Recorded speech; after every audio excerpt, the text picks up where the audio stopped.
Good morning, everyone, and welcome to this unique webinar that we have put together for you.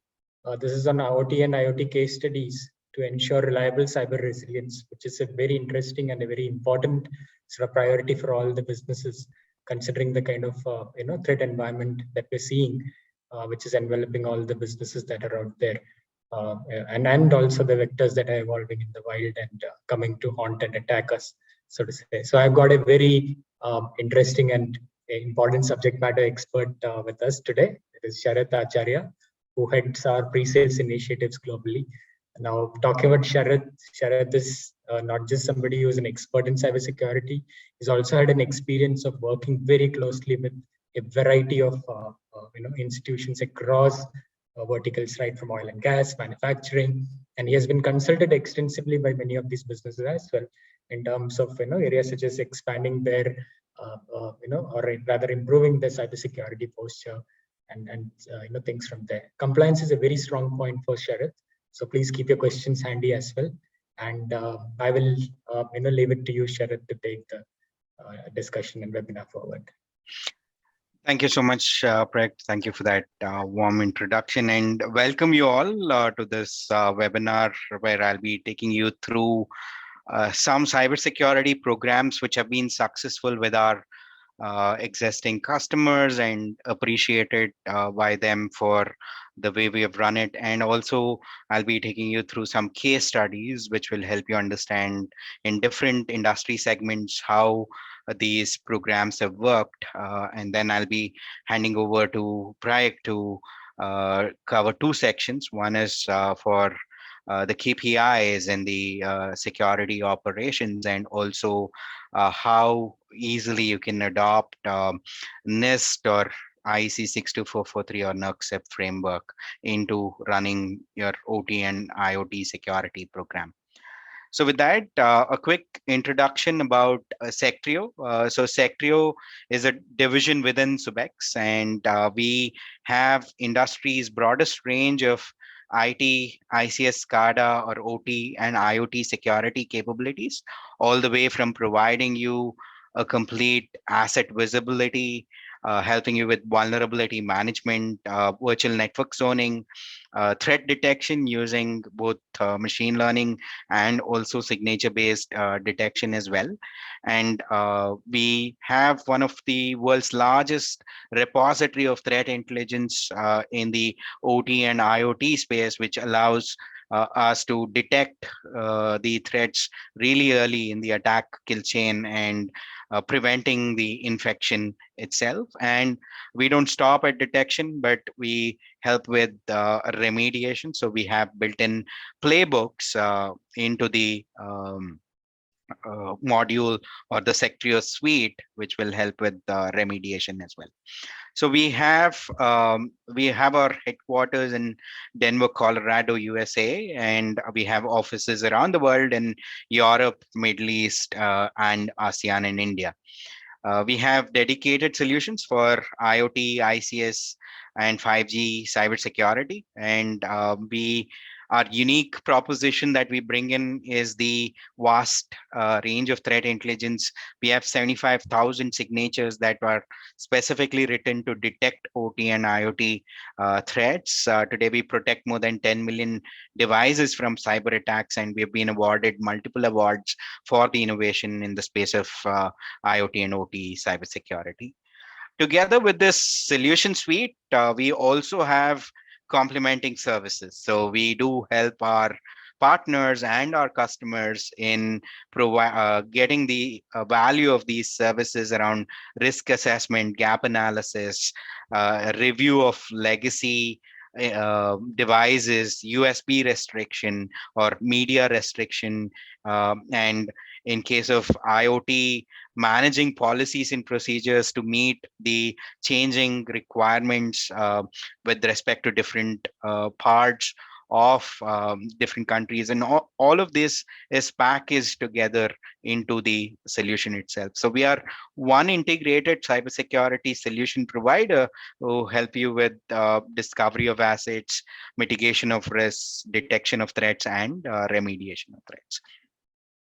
With that, why is OT and IoT cybersecurity important and the need of the hour, right?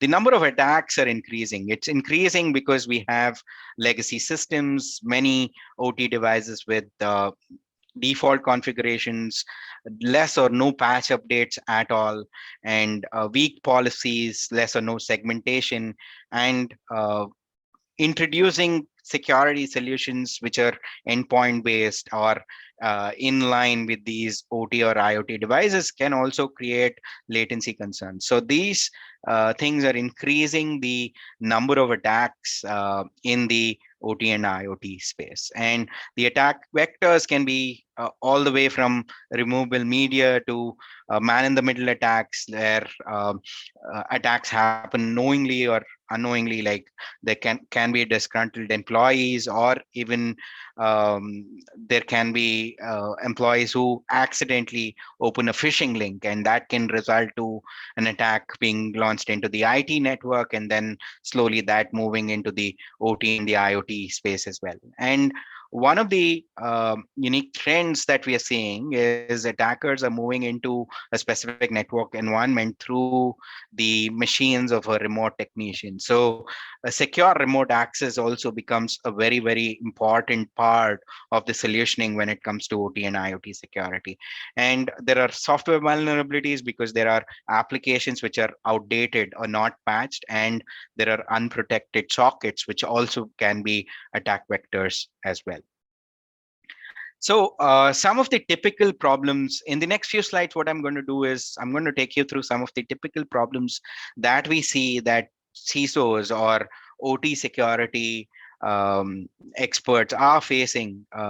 So all the way from systems like SCADA or HMIs being run on outdated softwares like Windows 7 or Windows XP, and also Internet Explorer being used and unpatched applications being used on these machines, which can be a path for the attacker to enter. And the antivirus running on it can be outdated, and the machine using network protocols which are outdated as well. So this can be exploited with a tailorized attack, right? So if the attacker knows what are the applications or the devices that are present in a network environment by following different methods like scans or even trying brute force atoms and getting into the network, and he or she can use a combination of these weaknesses to gain access to the machines. And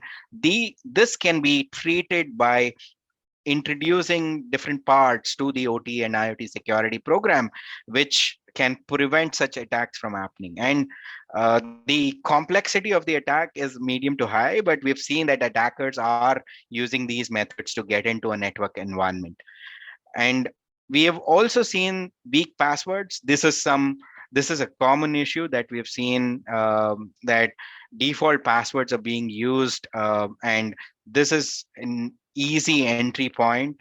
The complexity of the attack itself is very low, and the potential cause of the attack is or the impact is very, very high. And this is where we would bring in cybersecurity experts and help with designing a policy which would help in changing passwords or creating specific rules in setting up passwords and managing these passwords using Active Directory or privilege access management tools or identity and access management tools. So different ways that this challenge can be resolved.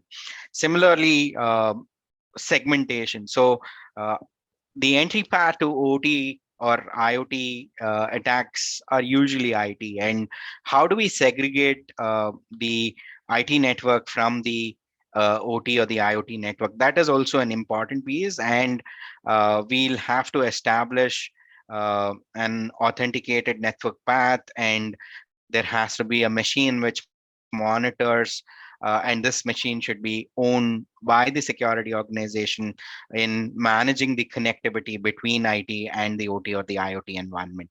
This is where we bring in our network segmentation solution, which and which can also bring in micro segmentation and allow building secure zones and conduits between those zones to make sure that there is no lateral movement of the attack. And also this solutioning can help in building baselines to spot any anomalies or configuration changes or tag changes within the network environment itself.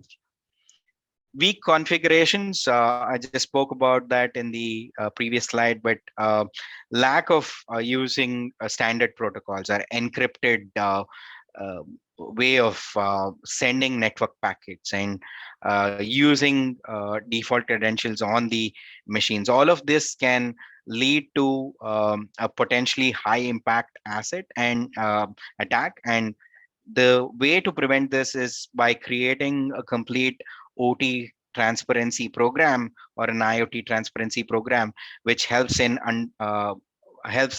CISO organization or the security organization in understanding what are the different assets which are connected, what are the vulnerabilities, how can they be exploited, and we also provide playbooks on mitigating from those vulnerabilities or segmenting that specific asset, which is a crown jewel, into a zone and monitoring that with stricter policies.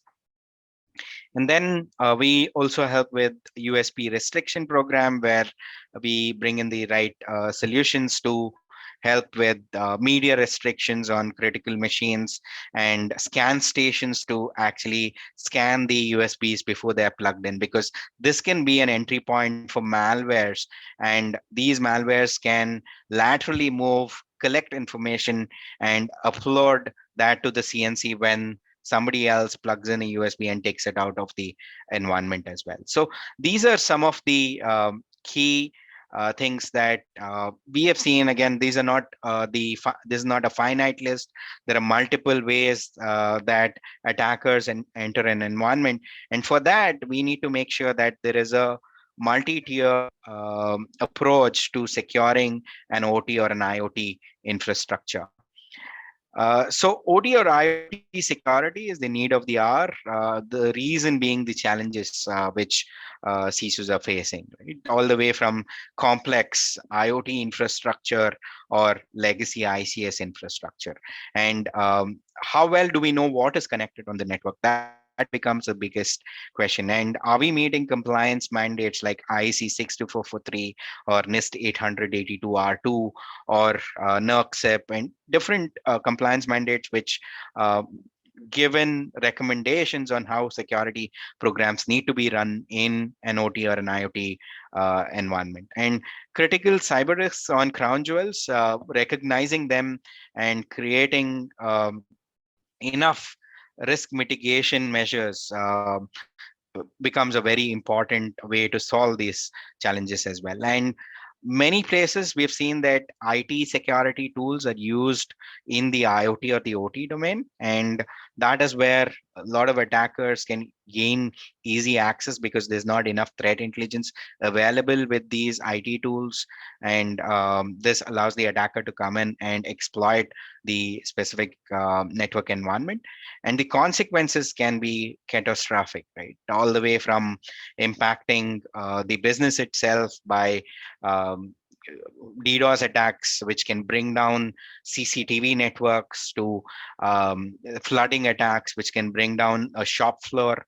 And also, we have seen that there are uh, cylinder blasts that can injure the employees, and God forbid, it can also lead to deaths as well. So OT and IoT security is becoming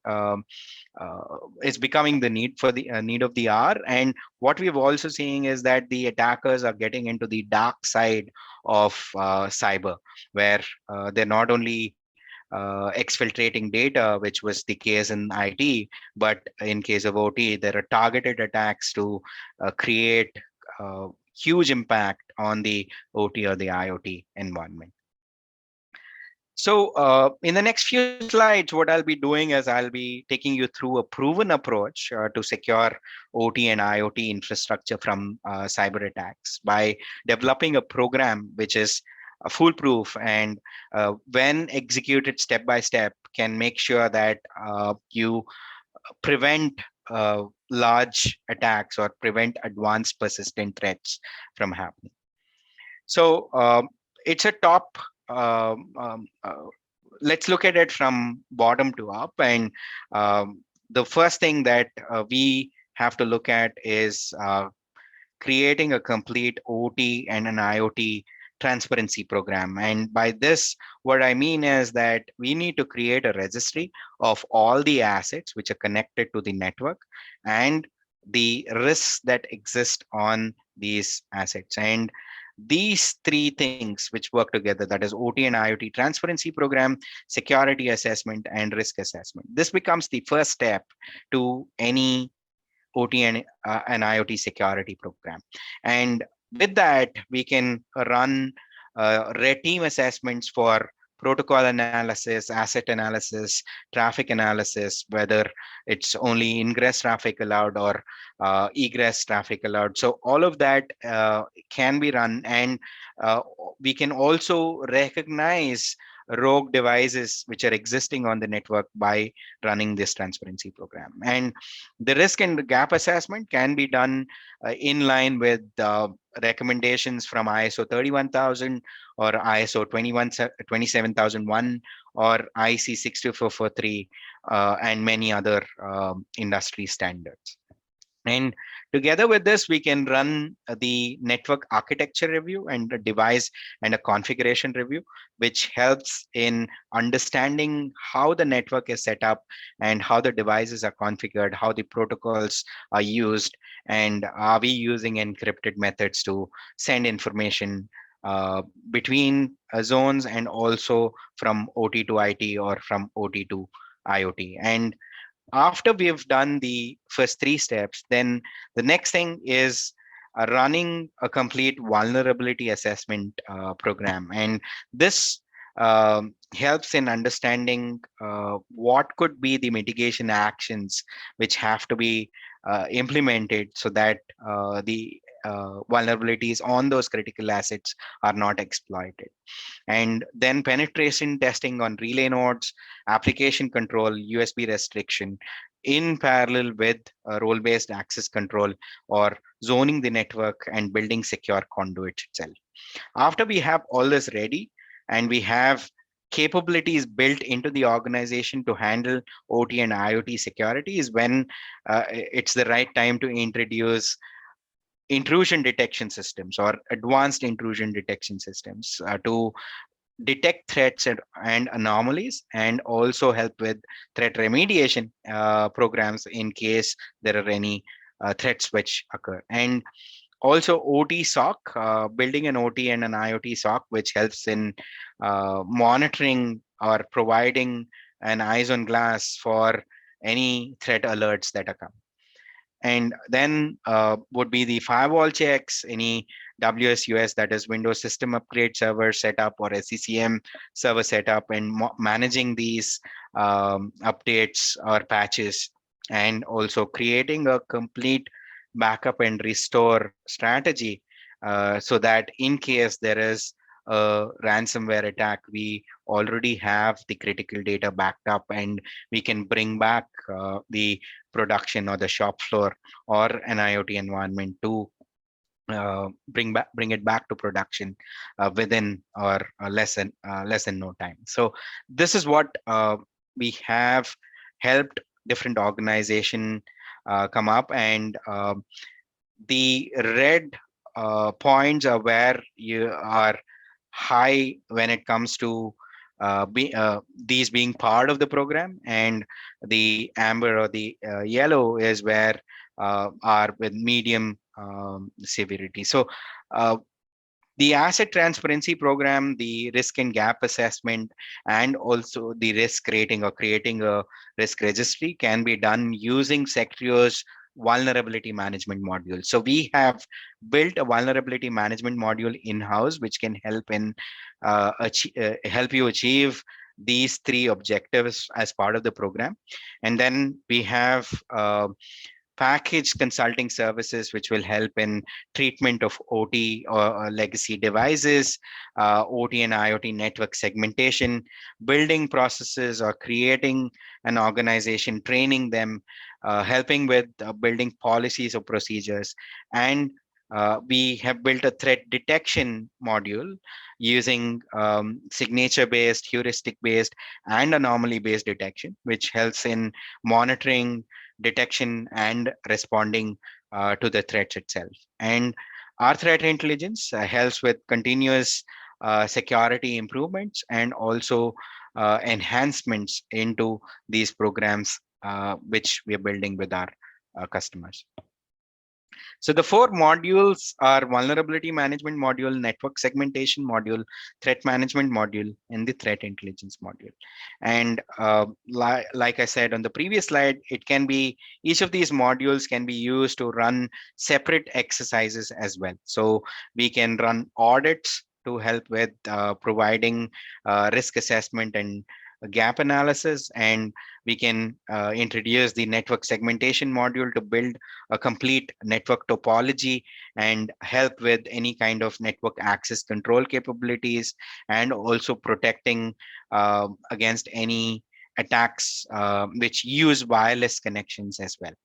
And the threat management module comes with 75,000 signatures, which help with detection of known threats. And for any advanced persistent threats, we have a heuristic layer which we have built, which stitches different network packets together and applies rules to detect any advanced persistent threats.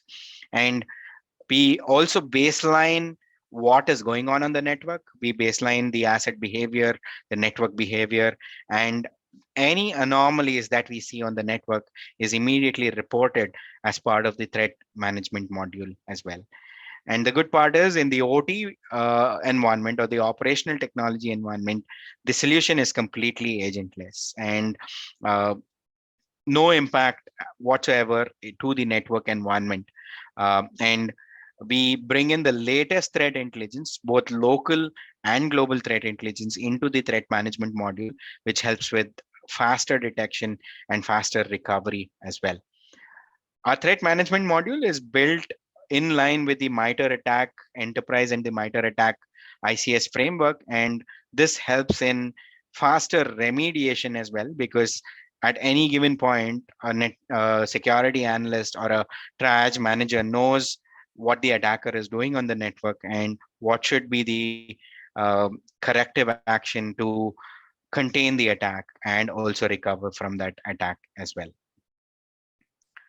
So the 5-stage security solution framework that we help build in to any OT or an IoT network environment is it revolves around visibility and threat management.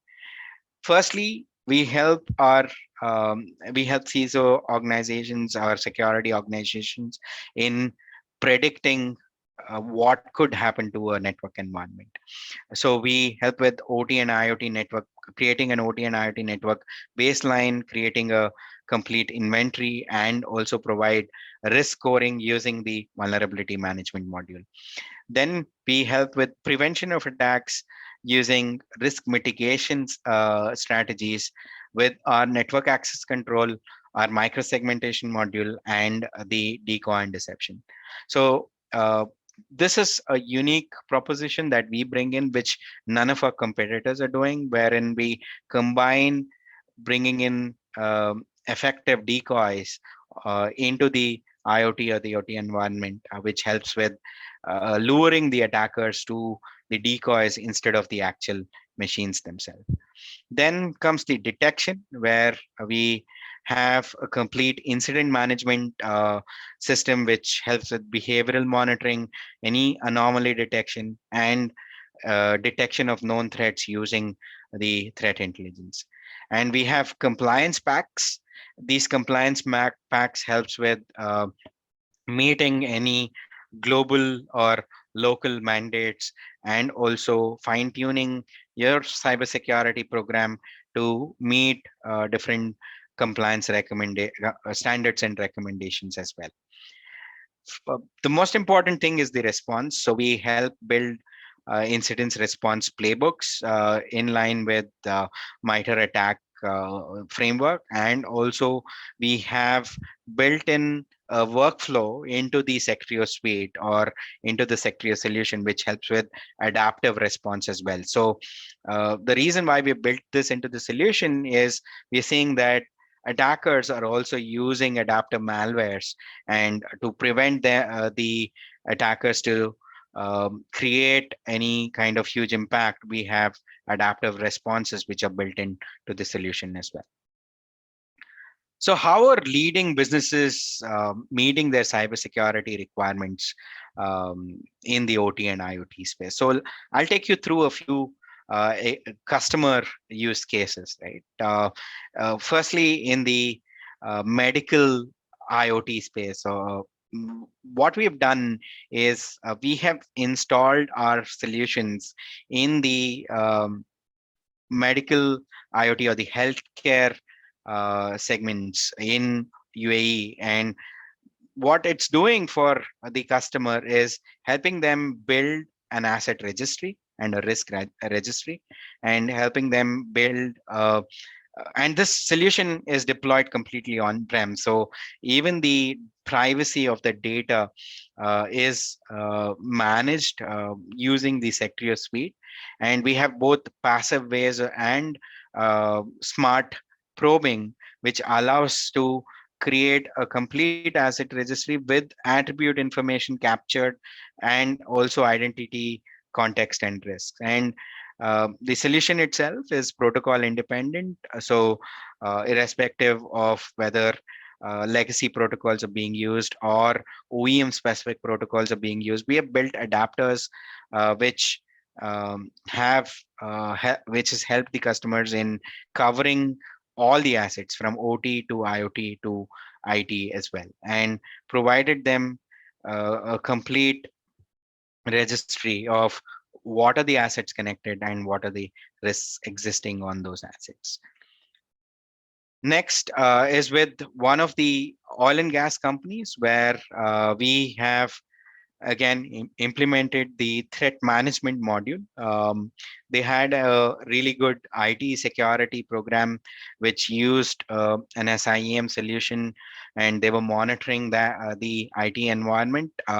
What we did was we introduced the continuous monitoring in their OT and their process CCTV and IoT environment as well. And we integrated all the threat alerts into their existing SIEM. And before we introduced the solutions, we ran a complete risk assessment and a gap analysis, and created an integrated environment where our Sectrio suite integrated with their backup and restore, or with their patch management tool, or privilege access management, or the AD servers. So we created a complete integrated module.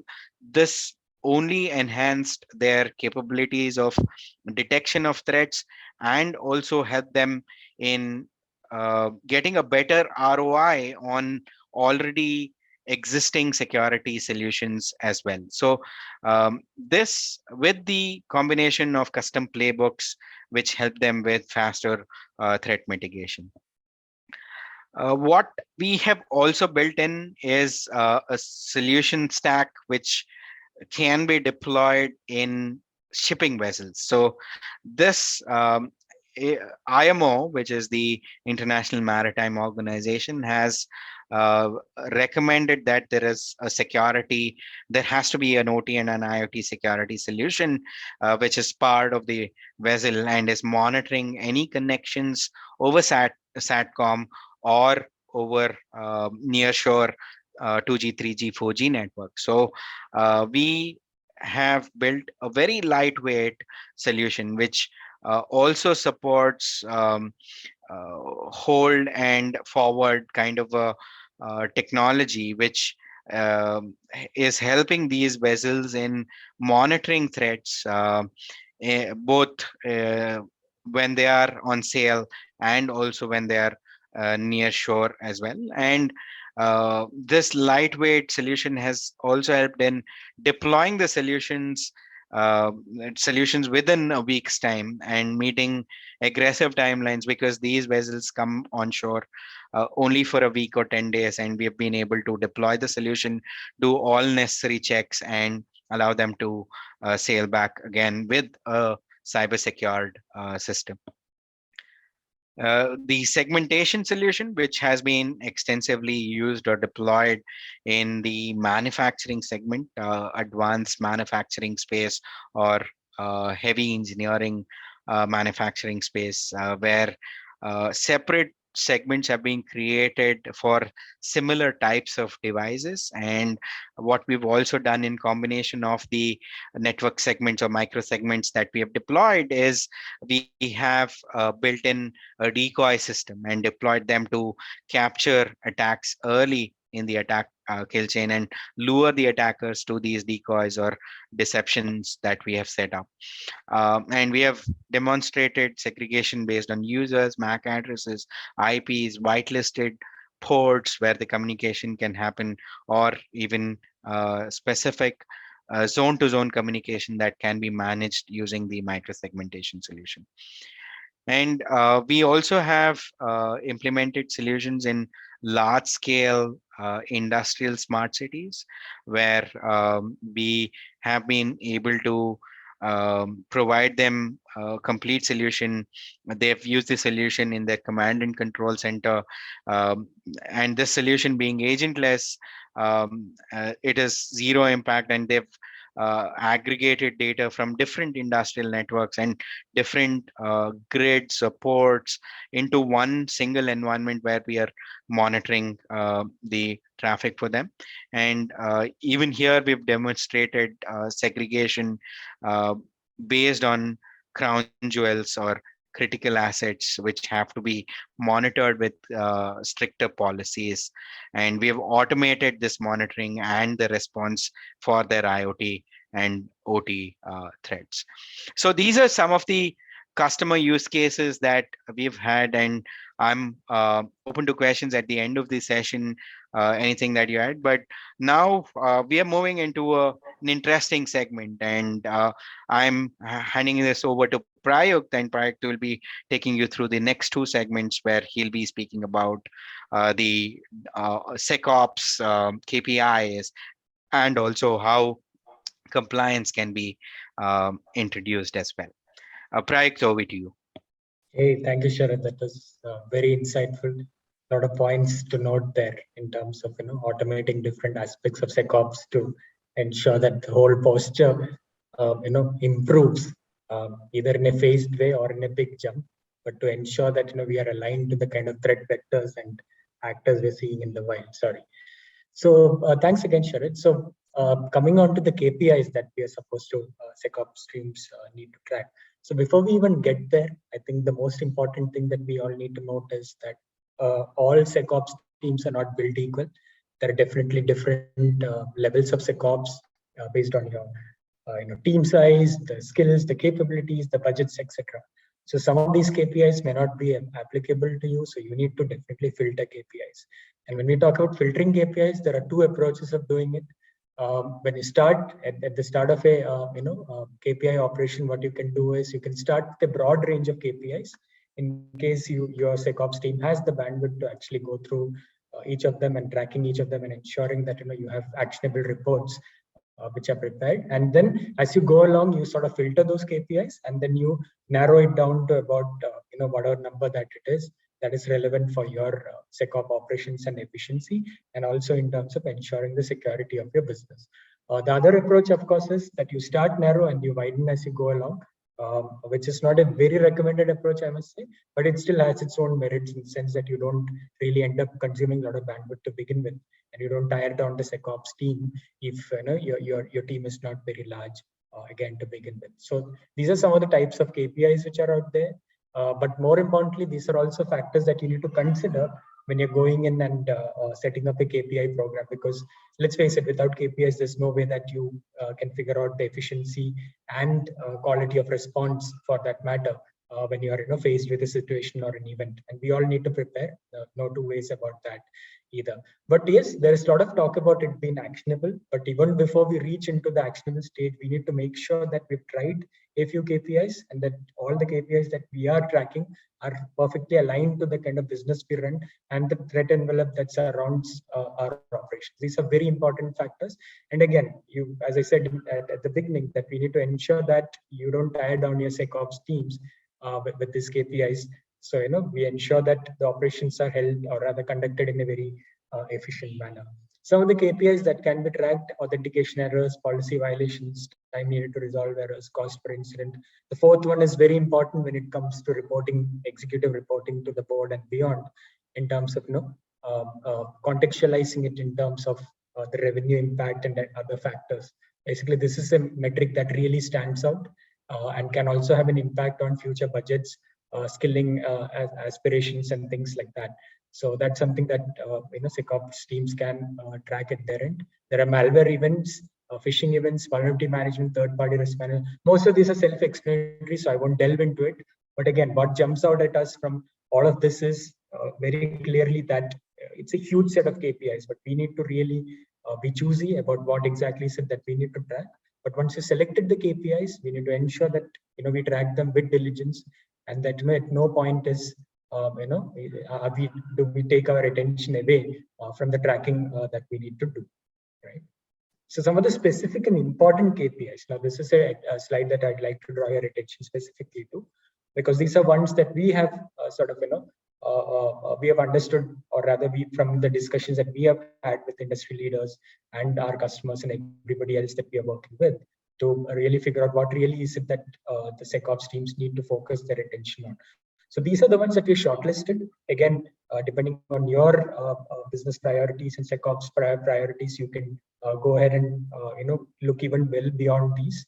These are just some of the important ones that we have felt in our discussions that we had. But you can definitely look at a larger set of KPIs that could be attended to. Time to mitigate, time to recover, incident time to detect. But then again, another thing that I'd like to highlight here is the fact that KPIs should be deployed not just to track, but they should also be deployed to ensure that the evolution of SecOps teams is enabled through those by tracking those KPIs, right? If that is not happening, then you will not have any improvement in your security posture. And with newer threats coming in, newer malware loaders being seen in the wild, it'll just be a matter of time before you are attacked, and there'll be a cost implication that comes in. So that evolution part is very important, and these KPIs sooner rather than later, let me rephrase that. Sooner than later, they should definitely feed into an evolution program where you're constantly improving yourself.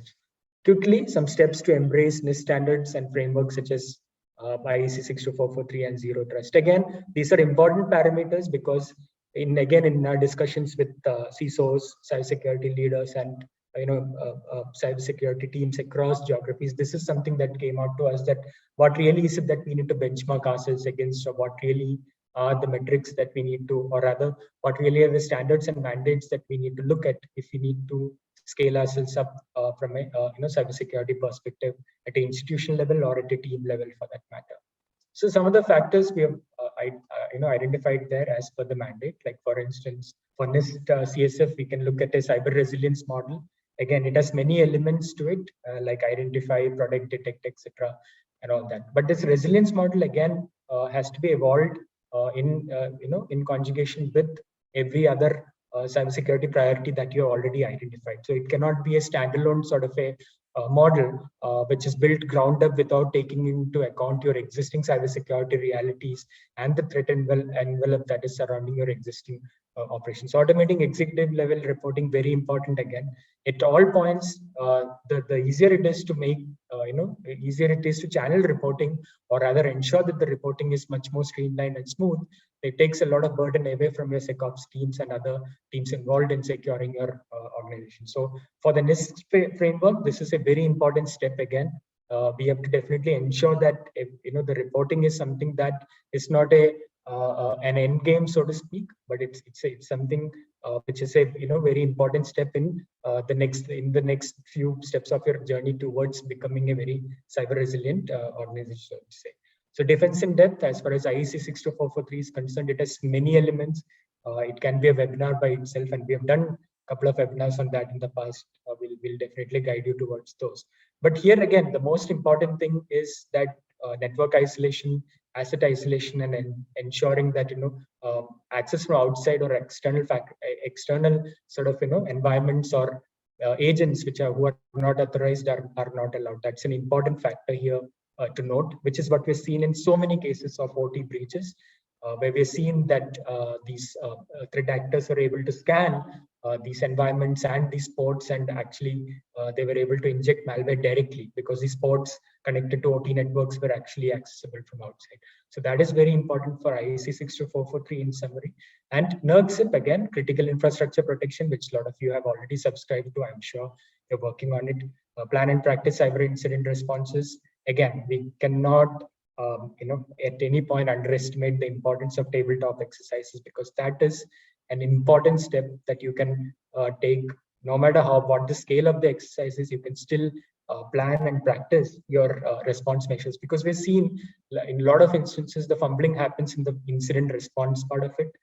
We've seen businesses who have shut down their entire operations because they were not able to actually understand which part of their networks were affected to begin with. So if your incident response and your initial sort of approach to actually handling an event is streamlined, then a lot of things can work well for you, and you can actually contain the attack even if you have not really been able to detect it very early.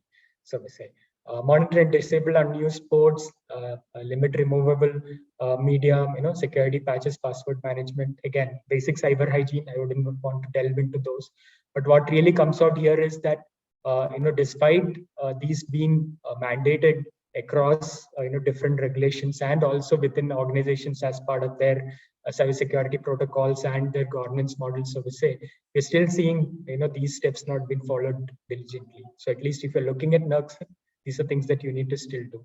Develop and document baseline configurations. Ensure that you know what really is going on in your network and the topology and the environment and everything that really is OT in your infrastructure. Because right now what we have seen is, especially in the utility segment, for instance, there are devices running which are vintage 1990s, 1980s.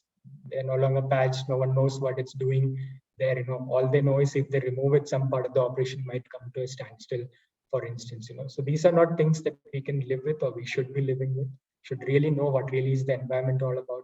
And the baseline configuration should be clear from all perspectives, be it operational, be it from an impact perspective, or be it from a long-term perspective in terms of understanding if an event happens, what really is it that will be impacted. Quickly, cybersecurity program, some of the key steps there.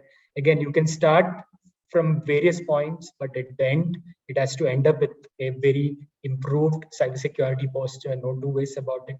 You can have multiple steps converging there, but at the end of the day, if you're not a cybersecurity sensitive organization at every level, then chances are that none of these programs will really take off, because the organization has to own it at an employee level. And I'm not talking just about the SecOps teams there, but every single employee is a stakeholder in cybersecurity. And we need to really view it that way and instill that level of sensitivity to begin with. Only then can models like these succeed. Only then can programs like these succeed, and only then can we look at having a truly resilient organization built up from a cybersecurity standpoint, and which is something that will no longer, and actually it's no longer a matter of choice. We definitely have to have cyber resilient organizations which are resilient at multiple levels, but they begin with a sensitive employee who knows what exactly is it or what are the risks and what exactly could happen if a certain step or a shortcut is taken, for instance, and a cybersecurity practice is breached, or rather is not followed for that matter. But then again, awareness, you can see it there. Risk management framework, again, one of the important steps. Incident response capability, I've already spoken about it. Can't really speak more, because it's really important that we handle the first response in a very delicate and a diligent way.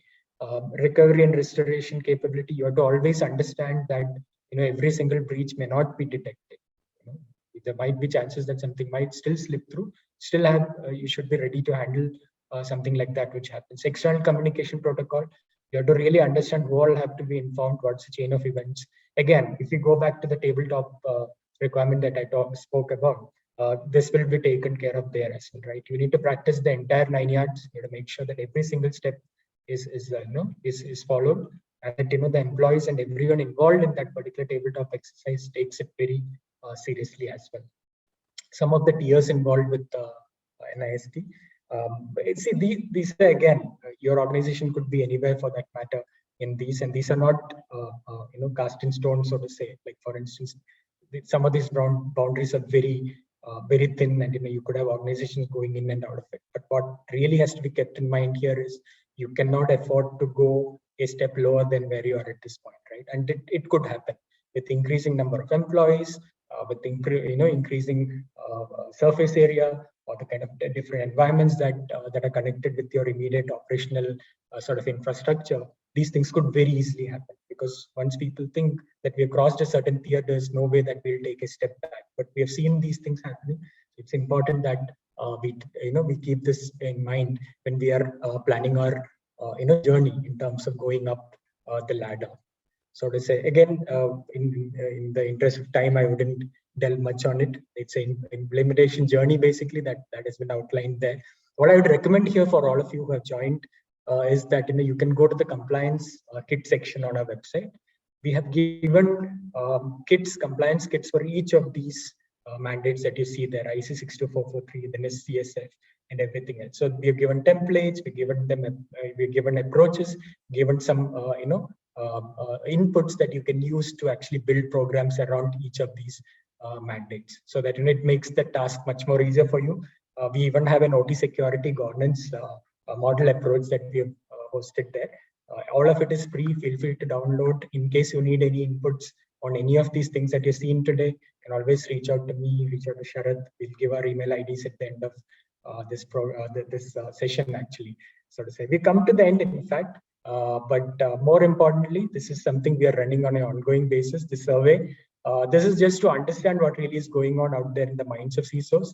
We've seen that 2022 has been a very turbulent year for various reasons. We have geopolitical situations going on, and COVID, we have not completely come out of it. So we need to really understand what's really going on in the minds of CISOs.